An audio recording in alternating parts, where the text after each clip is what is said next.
Babylon நகரம்.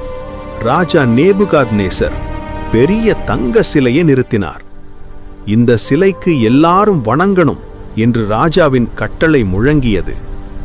ஆனா 3 இளைஞர்கள், ஷத்ரக், மேஷாக், அபேத்நேகோ, அவர்கள் மண்டியிடவில்லை. நாங்கள் ஒரே தேவனுக்குத்தான் வணங்குவோம் என்று தைரியமா சொன்னார்கள். கோபம் கொண்ட ராஜா எரியும் நெருப்பு குகையை 7 மடங்கு சூடாக்க சொன்னான். நெருப்புக்குள்ள தள்ளுகப்பட்டாலும் அவர்கள் சொன்னார்கள், தேவன் காப்பாற்றுவார், இல்லையென்றாலும் நாங்கள் வணங்க மாட்டோம். அப்போ அதிசயம், நெருப்புக்குள்ள 4வது மனிதன், ஒரு முடியும் கூட கருகவில்லை.